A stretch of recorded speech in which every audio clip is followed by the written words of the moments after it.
Yo le aprecio mucho a Luis Ernesto Derbez que nos tome esta llamada telefónica el día de hoy. Él es ex canciller en este país, también actual rector en la Universidad de las Américas en Puebla.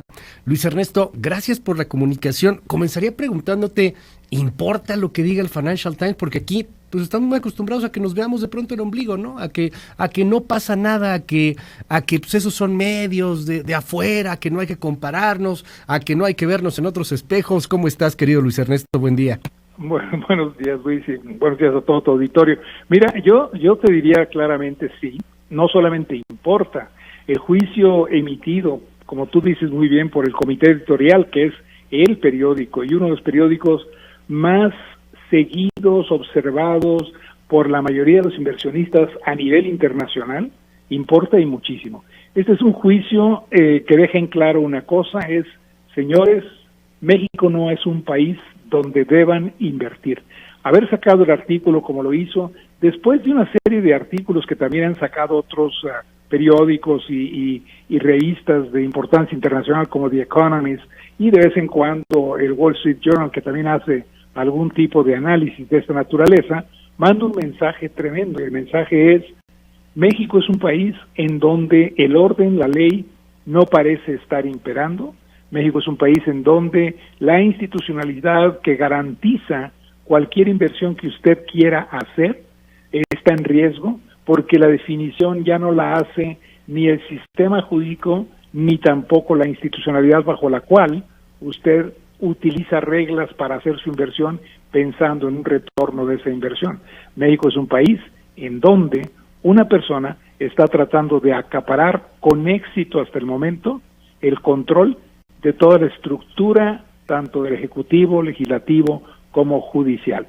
Creo que el artículo sale, y digo, esta es mi impresión, como resultado de lo que la Suprema Corte de Justicia acaba de determinar. Es decir, cuando la Suprema Corte de Justicia, el último bastión que verdaderamente podía mandar mensaje de que la ley imperaba en México, a pesar de todo, cede a el interés del presidente de la República, y lo digo específicamente, el interés del presidente de la República, no del Ejecutivo, no del Legislativo, sino del señor presidente. En ese momento, el mensaje que está mandando un artículo de esta naturaleza en un periódico de esta naturaleza es gravísimo. Señores, México no. Y de ahí que yo quiero preguntarte justamente por el tema, porque es muy claro de pronto el artículo cuando señala esta preocupación por el fallo de la Corte y validar una consulta que al final no es una consulta y que se hace para complacer a Palacio. Habla del sometimiento a los poderes. Me llama la atención porque, a ver, hay que tomar en consideración que para esta consulta primero viene la petición presidencial, es el proceso legal. El Congreso manda la pregunta que envía el presidente a la Corte hace la maroma que ya vimos y la convierte en una cosa ininteligible, pero bueno, pues que trata de lavarse las manos, y ahora en la Corte van a firmar esto. En el Congreso van a firmar esto, en el Congreso van a votarlo. Esto es lo que al respecto dijo Ricardo Monreal sobre pues la pregunta ya constitucional que tendrá que votar el Congreso. Si te parece, lo escuchamos. ¿Cómo no? Se puede realizar en la próxima semana inmediatamente el dictamen, porque nosotros consideramos que es muy importante definir y aprobarlo, en su caso, si así está de acuerdo la mayoría, esta circunstancia. O sea, pero lo van a aprobar, o sea, ya lo sabemos, lo van a aprobar, van a levantar la mano, van a decir, sí, claro, es constitucional, sí, claro, sí, vamos a hacerlo, y nos vamos a gastar una la nota en hacer esta pregunta. Yo creo que lo que apunta ahí el Financial Times es justamente esto que bien nos dice Luis Ernesto Derbez. Estamos sometidos a la decisión de un solo hombre, a la voz de un solo hombre, y ya no hay un contrapeso, y eso para un inversionista pues es muy mala noticia, es foco rojo. Claro, y mira, yo creo que si tú lees el artículo, y tú lo leíste, y espero que el auditorio lo pueda leer, en una parte dice, la autoridad electoral independiente ha sido atacada por el presidente porque nunca garantizó elecciones libres de acuerdo a lo que dice el presidente. Y luego hace un comentario el mismo artículo y dice, a pesar de que fue bajo ese sistema y con esa autoridad con la cual se le permitió a él llegar en una elección libre. Es decir, el mensaje que manda el artículo es, las cosas no estaban perfectas, pero estaban funcionando. tan estaban funcionando que alguien como el señor López Obrador pudo ganar la elección y ser declarado presidente de México. Hoy, esa misma autoridad está siendo atacada por el presidente, y autoridad que no se le someta, eso dice específicamente este párrafo, autoridad que no se le someta, la ataca. Entonces, él ataca a la Suprema Corte, lo hace de una manera muy cuidadosa, sin duda, pero la atacó, y como resultado de su ataque, la Suprema Corte busca cómo concederle lo que pide, al mismo tiempo que trata de decir, pero lo que él específicamente quería, no se lo estamos dando, porque, como decía el dictamen del juez que ya lo había dicho, era, el juez Aguilar había dicho, esto es un conjunto de inconstitucionalidades. Entonces, fíjate cómo la misma presión que ejecuta el señor hace que cambie la Corte, finalmente obtiene lo que quiere, pero no exactamente como lo quiere, para que entonces salve cara a la Corte.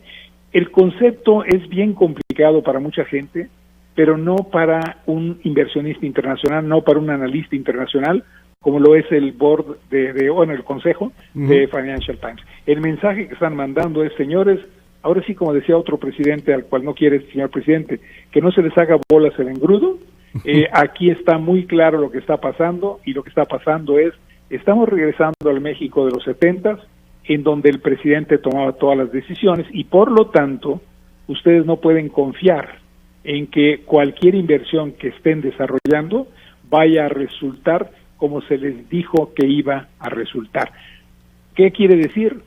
México no lo toquen por el momento, tiene que tener una estructura institucional que hoy no existe.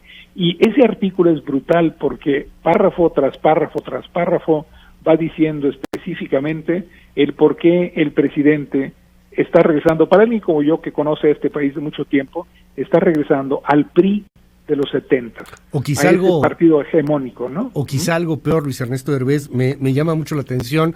Para mí quizá este es uno de los más contundentes párrafos en el artículo del Financial Times.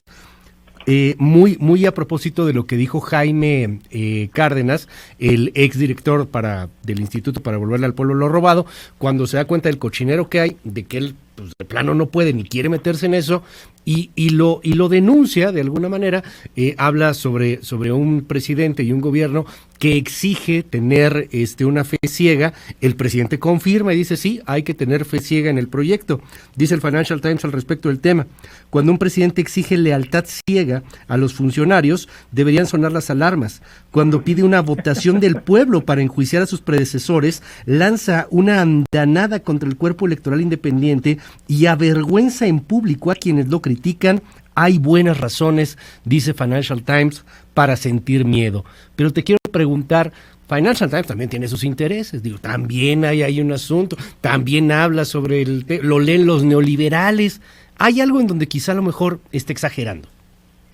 No, es que el artículo me da tristeza decir no, y me da tristeza decir no porque el artículo, si lo lees y te vas despacio en cada uno de ellos, pues simplemente va dando una narrativa de lo que ha ocurrido, ¿sí? El periodo que empieza con ese párrafo que tú acabas de mencionar, y después dice muy claramente, el señor López Obrador fue elegido en una avalancha de votos a su favor en 2018 para hacer una transformación, y luego dice una cosa, pero la transformación no era destruir las instituciones. Entonces, tú dices, el mensaje que está mandando el Financial Times es muy claro.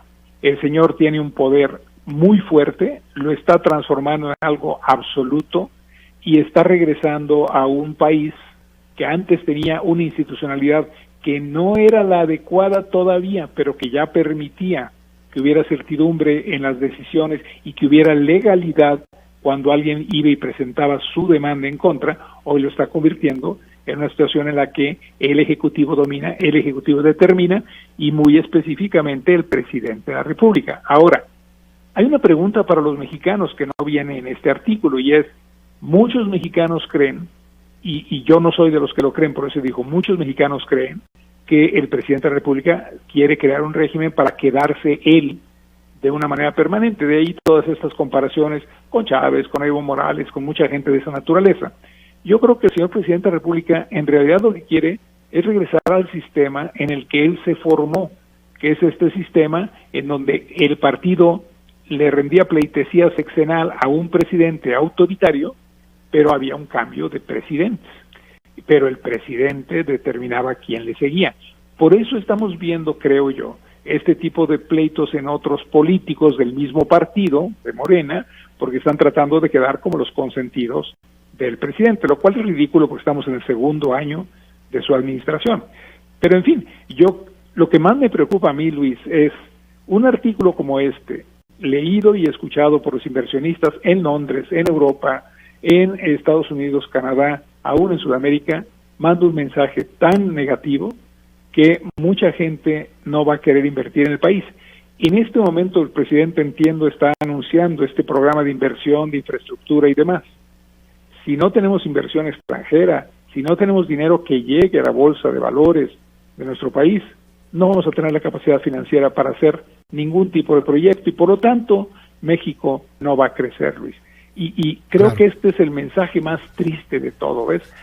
La gente no ha notado que desde enero más o menos hasta este mes donde estamos, por ahí de finales de septiembre, habían salido de tenencia de valores en la bolsa cerca de 300,000 millones de pesos, que es el 1.5% del Producto Interno Bruto, Luis. Habían salido del país. No se ha notado porque la caída económica que traemos hace que las importaciones estén en un nivel tan bajo que lo que tenemos de dólares es suficiente para eso y más. Pero han salido 300,000 millones de pesos, Luis, de la bolsa. Es un montón de dinero. Y lo que estamos platicando aquí es un mensaje de estos: no vamos a recuperar ese dinero y muy probablemente se acelere la salida de capitales de México. Es un riesgo tremendo. El presidente tiene que tomar en cuenta, o su equipo, que sí importa la opinión internacional, y francamente no entiendo muy bien qué piensa el sector privado, que está todavía platicando de planes de infraestructura cuando sabemos que no hay dinero por ningún lado. Y menores, al final de cuentas, ahorita vamos a regresar ahí a la mañanera, pero menores, o sea, de lo que se está hablando es de los proyectos carreteros que ahí estaban y que son, pues sí o sí, algunos de ellos. Entonces, nada que ver con lo que se esperaba, se presentaría a finales del año pasado y que podía ser ahí la llave de reactivación. Y luego, sí, Luis, tú y yo sabemos que dentro de poco se va a decidir quién va a ser el próximo presidente de Estados Unidos. Y como todo apunta al día de hoy, y bueno, hasta con esta... Hasta con la COVID, hombre. Sí, que se puso a favor de Biden. Si todo apunta a que gana el señor Biden, vamos a tener una situación complicada el primer año, porque quizá era más complicado Trump, no tengo idea, pero esta va a ser complicada, porque no se conocen, no han establecido relación adecuada, y el gobierno de Biden no va a estar contento de lo que el presidente de México hizo en la situación que ya comentamos en algunos de tus programas anteriores. Entonces, juntas 1, 2, 3 y dices 2021 va a ser un año también malo, ¿ves? Luis Ernesto, y ahí empieza a preocupar. Luis Ernesto Derbez, un fuerte abrazo, mil gracias como siempre. Al contrario, un abrazo, y pues ojalá y todos los lectores, tu auditorio pueda leer el artículo, vale la pena. Ahorita lo subimos, ahorita lo compartimos. Mil gracias, Luis Ernesto Derbez. Hasta luego.